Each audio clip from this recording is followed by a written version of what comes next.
Chapter 4 વ્યક્તિગત સ્વાસ્થ્ય. નિયમિત કસરત ક્યારે અને કેવી રીતે કરવી? જેને નિરોગી અને તંદુરસ્ત રહેવું હોય તેણે હંમેશા કસરત કરવી જોઈએ. નાના મોટા, ગરીબ તવંગર, સ્ત્રી પુરુષ બધાએ નિરોગી અને તંદુરસ્ત રહેવા માટે તથા નિરામય જીવન જીવવા માટે કસરત કરવી જોઈએ. બધા પ્રકારના પ્રદેશમાં એટલે કે ગરમ પ્રદેશ, ઠંડો પ્રદેશ, ભેજવાળો પ્રદેશ, અતિવૃષ્ટિવાળો પ્રદેશ વગેરે પ્રદેશોમાં રહેતા માનવોએ અવશ્ય કસરત કરવી જોઈએ. એટલું જ નહીં પરંતુ કોઈપણ ધંધાદારીએ અને બેઠાડું જીવન જીવનારાઓએ પણ કસરત કરવી જોઈએ. આમ કસરત કરવી જોઈએ, પરંતુ તે ક્યારે અને કેવી રીતે કરવી જોઈએ તે વિશે નીચે મુજબની માહિતી મેળવીએ. 1. કસરત સવારે અથવા સાંજે કરી શકાય. 2. સવારે કસરત કરતાં પહેલાં સવારની શૌચક્રિયાઓ અવશ્ય કરવી જોઈએ, જરૂરી છે. 3. શૌચક્રિયાઓ કર્યા પછી જે તે કસરતને અનુકૂળ પોશાક પહેરવો. 4. પગમાં શૂઝ પહેર્યા વગર કસરત કરવી નહીં.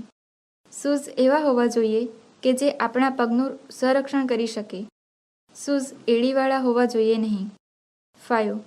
ભૂખ્યા પેટે કસરત કરવી નહીં. અહીં ભૂખ્યું પેટ એટલે ભારે નાસ્તો કે જમીને કસરત કરવી એવો અર્થ લેવાનો નથી, પરંતુ ચા કે કોફી કે નવશેકું પાણી પીવું જરૂરી છે. 6. સામાન્ય રીતે જમ્યા પછી લગભગ 3 કલાક બાદ કસરત કરવી. 7. ગરમીની ઋતુમાં સુતરાઉ, પાતળા અને ખુલ્લા વસ્ત્રો પહેરીને કસરત કરવી. 8. ઠંડીની ઋતુમાં ગરમ કપડાં, ટ્રેક સૂટ વગેરે પહેરવા. 9. કસરત કર્યા પછી પરસેવો થયો હોય તો ટ્રેક સૂટ પહેરી લેવો, જેથી શરદી થવાની શક્યતા રહે નહીં. 10. કસરત કર્યા પછી હૃદયના અને નાડીના ધબકારા સામાન્ય થયે પાણી પી શકાય અને નાસ્તો પણ કરી શકાય. કેવી કસરત કરવી? 1. ક્ષય રોગ, સ્વાદુપિંડની નિષ્ક્રિયતા, મૂત્રપિંડની ખામી કે અન્ય રોગ હોય તો કસરત કરતાં પહેલાં વૈદ્યકીય શારીરિક તપાસ કરાવી લેવી જોઈએ અને ડૉક્ટરની સલાહ મુજબ કસરત કરવી. 2. કસરત રોજબરોજના ઘરના કાર્યો કરવાના રૂપમાં અને ઘર બહારના શ્રમયુક્ત કાર્યો કરવાના રૂપમાં હોઈ શકે. 3. કસરત કોઈપણ સાધન વગર કે સાધન સહિતની હોઈ શકે. 4. કસરત ઊભા રહેવાની સ્થિતિમાં, બેઠકની સ્થિતિમાં કે સૂઈ રહેવાની સ્થિતિ એટલે કે ઊંધા અથવા ચત્તા માં હોઈ શકે. 5. કસરત માથાની, ડોકની, શરીરના વિવિધ સાંધાઓની, હાથની, પગની હોઈ શકે અથવા શરીરના બધા અંગોને આવરી લેતી કૂદન અને ચપળતાની પણ હોઈ શકે. 6. કસરત ચાલવાની, જોગિંગની, દોડવાની, કૂદવાની, ફેંકવાની, ચડવાની કે ઉતરવાની, તરવાની કે કોઈપણ રમતના કોઈપણ કૌશલ્યની ક્રિયા કરવાના રૂપમાં હોઈ શકે. 7. કસરત વ્યક્તિગત કે સમૂહમાં થઈ શકે. 8. કસરત એવા વાતાવરણમાં કરવી કે જ્યાં ચોખ્ખી હવા મળી રહે. દૂષિત વાતાવરણમાં કસરત કરવી નહીં. કોઈપણ કસરત કર્યા પછી આપણું શરીર તેને કેવો પ્રતિભાવ આપે છે, કેવી રીતે તેને અનુકૂળ થાય છે અને કેવી રીતે તેને સ્વીકારે છે તેનો અનુભવ અને નિરીક્ષણ કરતા રહેવું જોઈએ, જેથી જે તે કસરતને કેટલો ભાર એટલે કે લોડ આપવો જોઈએ તેનો નિર્ણય કરી શકાય. 2. કસરત એટલે શું? સાદી ભાષામાં કસરત એટલે શારીરિક હલનચલન ક્રિયાઓ અથવા શારીરિક પ્રવૃત્તિઓ દ્વારા થતી શારીરિક હલનચલન ક્રિયાઓ.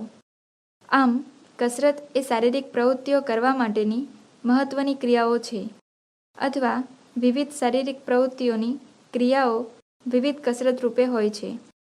કસરત પોતે તેની શરીરના વિવિધ તંત્રો ઉપર થતી અસરો જાણવા માટેનું એક અતિ મહત્ત્વનું અંગ અથવા સાધન છે. કસરતની અસર. 1. કસરતની અસ્થિતંત્ર ઉપર થતી અસરોના પરિણામે હાડકાં મજબૂત, સખત અને વજનદાર થતા હોય છે. સહેલાઈથી અસ્થિભંગ થતો નથી અને અસ્થિભંગ થયેલા હાડકાં ઓછા સમયમાં સંધાઈ જાય છે. હાડકામાં કેલ્શિયમના જથ્થાનું પ્રમાણ વધે છે તથા અસ્થિમજ્જામાં વધારે પ્રમાણમાં રક્તકોષો પેદા થાય છે. 2. સ્નાયુતંત્રના સ્નાયુઓ બળવાન બને છે.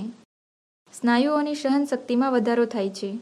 સ્નાયુઓના કદમાં વધારો થાય છે સ્નાયુઓની વધારે પ્રમાણમાં ઓક્સિજન પૂરો પાડવાની ક્ષમતા વધે છે. 3. રુધિરાભિસરણ તંત્રમાં હૃદયની કાર્યક્ષમતા વધે છે, એટલે કે હૃદયના એક ધબકારામાં સામાન્ય પરિસ્થિતિ કરતાં વધારે જથ્થામાં લોહીનું પંપિંગ કરવાની ક્ષમતા વધે છે. લોહીમાંના હિમોગ્લોબિનની માત્રામાં વધારો થાય છે તથા લેક્ટિક એસિડ સહન કરવાની ક્ષમતા વધે છે. 4. શ્વસન તંત્રમાં ફેફસાની ક્ષમતા વધે છે. કસરત કરનાર વ્યક્તિની એરોબિક એટલે કે જારક અને એનએરોબિક એટલે કે અજારક શક્તિ વધે છે તથા વ્યક્તિની શ્વસન શક્તિ એટલે કે વાઇટલ કેપેસિટીમાં વધારો થાય છે. 5. ઉત્સર્ગ તંત્રમાં મોટા આંતરડા દ્વારા ઘનરૂપ કચરો એટલે કે મળ, મૂત્રપિંડો અને ચામડી દ્વારા પ્રવાહી કચરો તથા ફેફસા દ્વારા વાયુરૂપ કચરો શરીરની બહાર ફેંકવાની ક્ષમતા વધે છે. 6. શરીરના અન્ય અવયવી તંત્રો પણ કાર્યક્ષમ બને છે. 3. સામાન્ય કસરતના પ્રકાર. સામાન્ય કસરતના પ્રકારમાં નીચેની કસરતનો સમાવેશ થાય છે. 1. ચાલવાની. 2. તરવાની. 3. સાયકલ ચલાવવાની. 4. દોરડા કૂદવાની. 5. દાદર અથવા ટેકરીનું ચઢાણ ઉતરાણ. 1. ચાલવાની. જે વ્યક્તિઓ કોઈ રમત રમી શકતા નથી, જેમને તરતા આવડતું નથી કે જેમને કદાચ સાયકલ પણ ચલાવતા આવડતી નથી, તેમના માટે સારામાં સારી કસરત ચાલવું તે છે. ખરેખર તો ચાલવાની કસરત એ ઉત્તમ કસરત છે, કારણ કે આ કસરતમાં શરીરના બધા જ તંત્રો એકસાથે કાર્યાન્વિત હોય છે અને તેમનું કાર્યાન્વિત રહેવામાં સાતત્ય પણ છે. સામાન્ય રીતે વ્યક્તિ દરરોજ 3 થી 5 કિલોમીટરનું અંતર સાતત્યપૂર્ણ રીતે ચાલે તો તે ઘણું જ ઉત્તમ કહેવાય. ચાલવાની ક્રિયામાં કોઈ ખાસ મેદાન કે કોઈ સાધનની જરૂરિયાત હોતી નથી.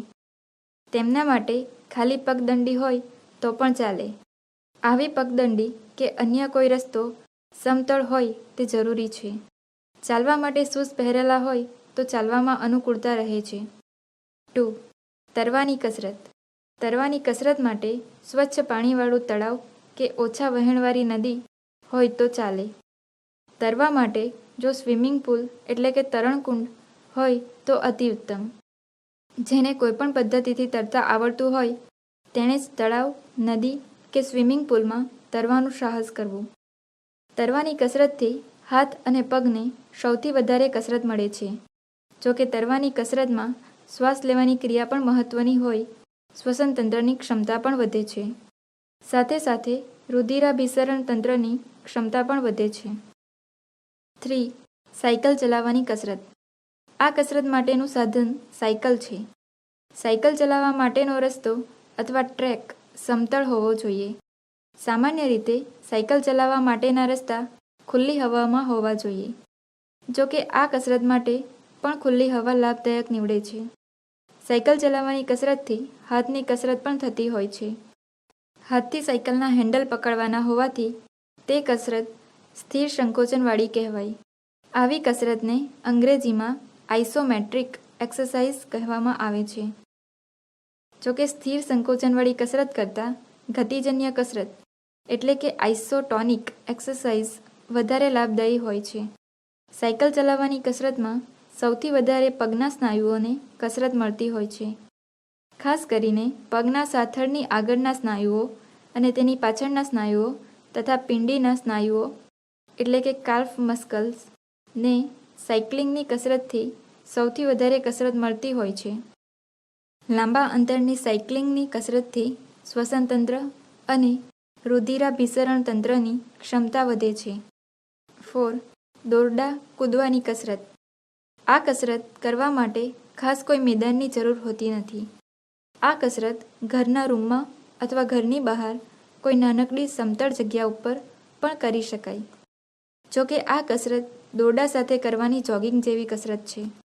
આ કસરતથી હાથ અને પગ બંનેને સારી કસરત મળે છે. આ કસરતમાં પગના પંજા ઉપર કૂદનની ક્રિયા કરવાની હોવાથી પગની ઉછાળ શક્તિમાં વધારો થાય છે, જે ઊંચી કૂદ જેવી ક્રિયામાં વધારે ઉપયોગી બનતી હોય છે. આ કસરતમાં કૂદવામાં દોરડા સાથે હાથની સક્રિય ગતિ કરવાની હોવાથી આ કસરત કરવામાં ગતિ સુમેળ એટલે કે કોઓર્ડિનેશનના પરિબળનો સારો વિકાસ થતો હોય છે. 5. દાદર અથવા ટેકરીનું ચઢાણ ઉતરાણ કરવાની કસરત. દાદરના પગથિયા ચડવાની ક્રિયામાં સૌથી વધારે થાક લાગે છે. સંશોધન દ્વારા પ્રતિપાદિત થયેલ છે કે એક પગથિયું ચડવા માટે ખર્ચાતી શક્તિ તે પગથિયાની ઊંચાઈ જેટલું 15 ગણું અંતર કાપવા માટે વપરાતી શક્તિ જેટલી હોય છે.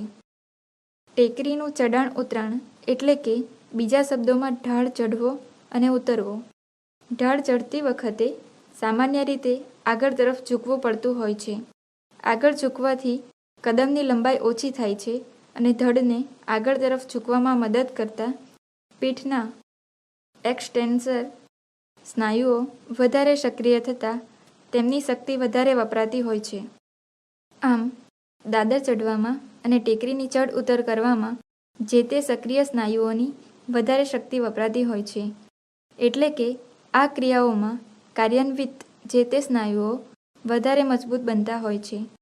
સાથે સાથે શ્વસન તંત્ર અને રુધિરાભિસરણ તંત્ર વધારે કાર્યક્ષમ બનતા હોય છે. 4. રમતગમતમાં ભાગ લેતી વખતે ઉષ્મા પ્રેરક કસરત. કોઈપણ શારીરિક પ્રવૃત્તિ, પ્રશિક્ષણ, તાલીમ કે કોઈપણ રમતની ખાસ પ્રવૃત્તિ કરતાં પહેલાં હેતુલક્ષી અને અસરકારક ઉષ્મા પ્રેરક કસરત કરવી જરૂરી હોય છે. આ કાર્યક્રમ 5 થી 15 મિનિટનો હોઈ શકે. આ કસરત સામાન્ય રીતે ધીમી ગતિએ કરવાની હોય છે. એટલે કે ઓછા બળ અને ધીમી ગતિએ કરવાની હોય છે. આવી કસરતના આવર્તનો ખેલાડીની સુસ્થિતિ અને તેની રમત આધારિત ઓછા અથવા વધારે હોઈ શકે. આવી ઉષ્મા પ્રેરક કસરતથી સ્નાયુઓમાં ઊંડે અને દૂર સુધી રુધિરાભિસરણની ક્રિયા સક્રિય બનતી હોય છે અને સ્થિર ખેંચાણની કસરતથી નમનીયતા વધતી હોય છે. ઘણા ખેલાડીઓમાં આવી કસરતથી લાગણીઓનો ભાર અને દબાણ ઓછા થતા હોય છે. ઘણા વર્ષો પહેલાં ફક્ત કેલિસ્થેનિક કસરતનું મહત્ત્વ હતું, પરંતુ હવે ખેંચાણની કસરત લાભદાયી જણાઈ હોય તે લોકપ્રિય બની છે.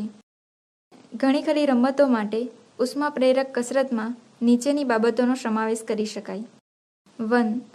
પહેલાં 5 મિનિટ સુધી સ્થળ ઉપર જોગિંગ કરવું અથવા ધીમી ગતિએ દોડ કરવી. 2. પછી ડોક, હાથના કાંડા, ખભા, હાથ, કમર, પગ વગેરેની લગભગ 5 મિનિટ સુધી કસરત કરવી. 3.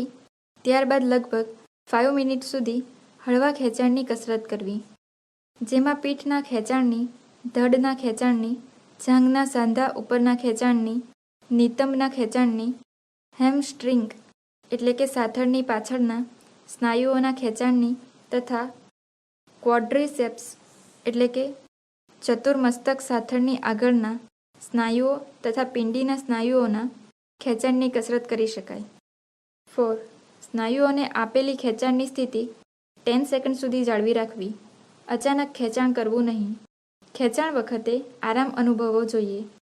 કસરતનું પ્રમાણ. ઉષ્મા પ્રેરક કસરતને ધ્યાનમાં લેતા જે તે કસરતનું પ્રમાણ નીચે પ્રમાણે હોઈ શકે. 1. સ્થળ ઉપર જોગિંગ અથવા ધીમી ગતિએ દોડવાની ક્રિયા લગભગ 5 મિનિટ સુધી કરી શકાય. 2. માથું, ખભા, હાથ, કમર અને પગની કસરત પણ લગભગ 5 મિનિટ સુધી કરી શકાય. 3. ખેંચતાણની કસરત પણ 5 મિનિટ સુધી કરી શકાય, પરંતુ આ કસરતમાં ખેંચાણની સ્થિતિ લગભગ 10 સેકન્ડ સુધી જાળવી રાખવાની હોય. આ વિભાગમાં 5 થી 7 મિનિટ થાય તો વાંધા જેવું નથી. કસરતથી થતા ફાયદા. કસરત સમગ્ર શરીર માટે હોય તેના ફાયદા શરીરના વિવિધ તંત્રો ઉપર થતા હોય છે, જે નીચે મુજબ છે. 1. અસ્થિતંત્ર કે શરીરના હાડકાં મજબૂત, સખત અને વજનદાર થાય છે. અસ્થિભંગ થતાં હાડકાં ઓછા સમયમાં સંધાઈ જાય છે. 2. સ્નાયુતંત્રના સ્નાયુઓ બળવાન બને છે. તેમના કદમાં વધારો થાય છે અને તેમની સહનશક્તિ વધે છે. 3. રુધિરાભિસરણ તંત્ર હૃદયની કાર્યક્ષમતામાં વધારો કરે છે. તે એક ધબકારામાં સામાન્ય કરતાં વધારે જથ્થામાં લોહીનું પમ્પિંગ કરે છે તથા લોહીના સિસ્ટોલિક અને ડાયસ્ટોલિક દબાણનું નિયમન થાય છે. 4. શ્વસન તંત્રમાં ફેફસાની ક્ષમતા વધે છે. ફેફસાની એરોબિક એટલે કે જારક શક્તિ, એનએરોબિક એટલે કે અજારક શક્તિ અને શ્વસન શક્તિ વધે છે. 5. અંતઃસ્ત્રાવી ગ્રંથિઓમાં થતા અંતઃસ્ત્રાવો વધુ પ્રમાણમાં ઝરે છે. રમત પ્રમાણે કસરતની આવશ્યકતા. 1. દોડની દરેક બાબતોમાં વધારે ઓક્સિજનની જરૂરિયાત રહેતી હોવાથી ફેફસાની ક્ષમતામાં વધારો થાય તેવી કસરત, દાખલા તરીકે પ્રાણાયામની ક્રિયાઓ પણ કરવાની રહે. 2. વોલીબોલની રમતમાં પગ અને ખભા મજબૂત થાય તેવી કસરત કરવાની રહે. 3. ફૂટબોલમાં સામાન્ય રીતે પગનો વધુ ઉપયોગ થાય છે. પગના હાડકાં અને સ્નાયુઓને બળવાન અને મજબૂત બનાવવાની કસરત કરવી જોઈએ. 4. બાસ્કેટબોલ અને હોકીની રમતમાં હાથ અને પગ બંનેનો ઉપયોગ થાય છે, તેથી તેમને બળવાન બનાવવાની કસરત કરવાની રહે. 5. ખોખોની રમતમાં પગ તથા ફેફસાં સક્ષમ બને તેવી કસરત કરવાની રહે. 6. કબડ્ડીની રમતમાં હાથ અને પગની મજબૂતાઈ માટેની કસરત કરવાની રહે. 7. વેઇટ લિફ્ટિંગમાં હાથના કાંડા, કમર અને પગના સ્નાયુઓ મજબૂત બને તેવી કસરત કરવાની રહે. 8. બેડમિન્ટનમાં પગ અને ખભા મજબૂત બને તેવી કસરત કરવાની રહે. 9. ક્રિકેટની રમતમાં હાથ અને પગ મજબૂત રહે તેવી કસરત કરવાની રહે. અહીં વધારે પ્રચલિત રમતો માટેની ખાસ કસરત બાબતે ખ્યાલ આપવામાં આવ્યો છે. તેમ છતાં જે તે રમતના કૌશલ્યને લક્ષમાં લેતા તેવા કૌશલ્યો ઉપર પ્રભુત્વ મેળવવા માટેની ખાસ કસરતો પણ કરવાની રહે.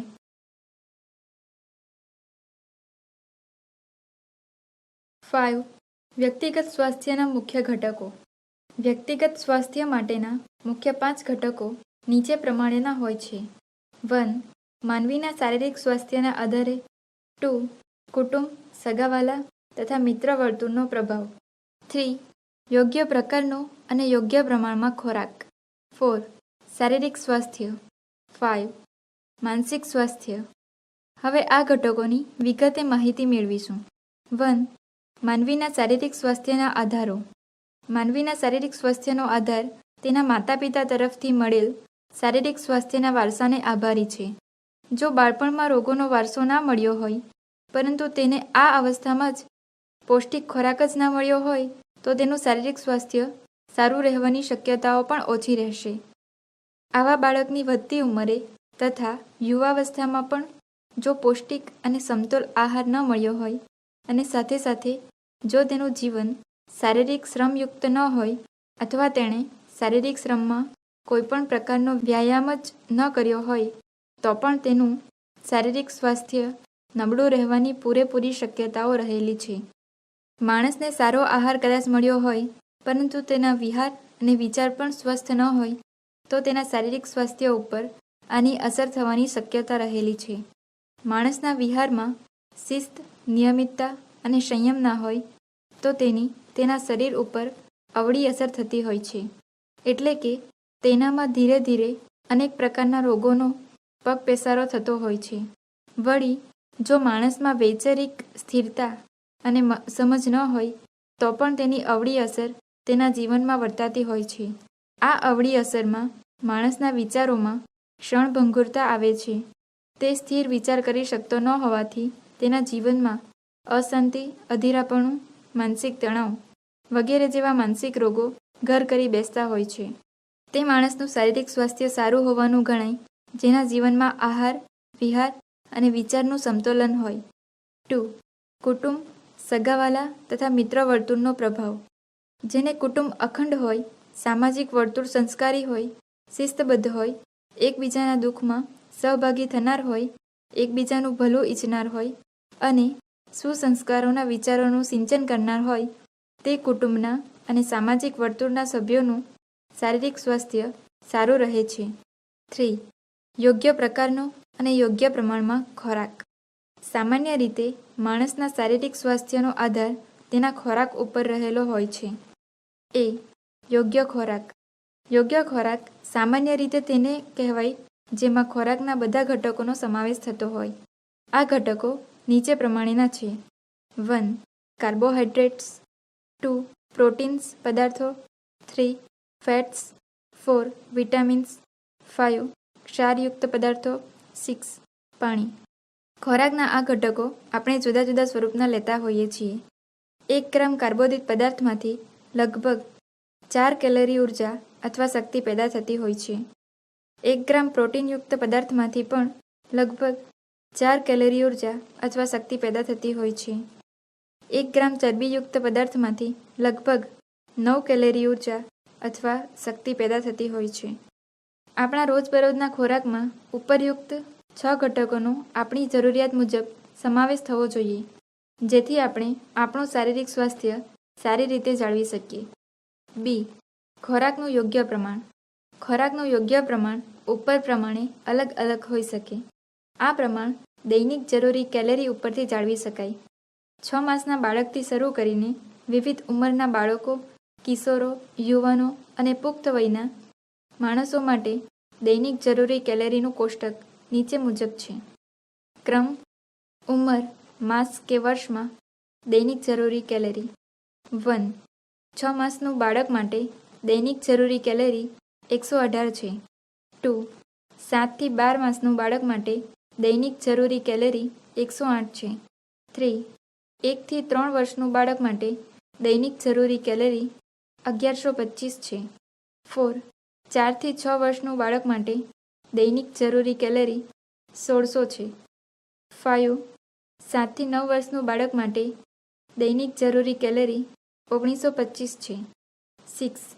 10 થી 12 વર્ષના છોકરા માટે દૈનિક જરૂરી કેલરી 2150 અને છોકરી માટે 1950 કેલરી છે. 7. 13 થી 15 વર્ષના છોકરા માટે દૈનિક જરૂરી કેલરી 2400 છે તથા છોકરી માટે 2050 કેલરી છે. 8. 16 થી 18 વર્ષના છોકરા માટે દૈનિક જરૂરી કેલરી 2600 છે તથા છોકરી માટે 2050 છે. 9. 19 વર્ષથી ઉપરના એ બેઠાડુ વ્યક્તિઓમાં પુરુષ માટે દૈનિક જરૂરી કેલરી 2350 છે તથા સ્ત્રીઓ માટે દૈનિક જરૂરી કેલરી 1800 છે. બી. થોડોક શ્રમ કરનાર પુરુષ માટે દૈનિક જરૂરી કેલરી 2700 છે તથા સ્ત્રી માટે 2100 છે. સી. વધારે શ્રમ કરનાર એટલે કે મજૂરો, સક્રિય ખેલાડીઓ વગેરેમાં પુરુષો માટે દૈનિક જરૂરી કેલરી 3200 છે તથા સ્ત્રી માટે 2450 છે. 4. શારીરિક સ્વાસ્થ્ય. યોગ્ય રીતે અસરકારકતાથી કાર્ય કરતા વિવિધ અવયવો અને અવયવી તંત્રો સૂચવે છે કે જે તે વ્યક્તિનું શારીરિક સ્વાસ્થ્ય સારું છે. 1. તે શક્તિશાળી હોય છે. 2. તેનો અંગ વિન્યાસ એટલે કે પોસ્ચર સારો હોય છે. 3. ઉંમર અને ઊંચાઈને ધ્યાનમાં લેતા તેનું વજન સમપ્રમાણ હોય છે. 4. તેના શરીરના બધા જ અવયવો સારી રીતે કામ કરતા હોય છે. 5. તેની ચામડી સુંવાળી અને સ્વચ્છ હોય છે. 6. તેની આંખો તેજસ્વી હોય છે. 7. તેના શ્વાસોશ્વાસ નિયમિત હોય છે. 8. તેની ખોરાક માટેની રુચિ સારી હોય છે. 9. તેને પૂરતી ઊંઘ હોય છે. આ ઉપરાંત વ્યક્તિના શારીરિક સ્વાસ્થ્યની જાળવણીમાં યોગ્ય ખોરાક લઈને તંદુરસ્તી જાળવવી, કસરત કરવી, કુટેવો ટાળવી, જાતીય ક્રિયાઓ બાબતે જવાબદારીભર્યા નિર્ણયો લેવા, રોગના લક્ષણો બાબતે સજાગ રહેવું, નિયમિત દાક્તરી તપાસ કરાવવી, ઈજાઓ અટકાવવા માટે જરૂરી પગલાં ભરવા વગેરેનો સમાવેશ થાય છે. 5.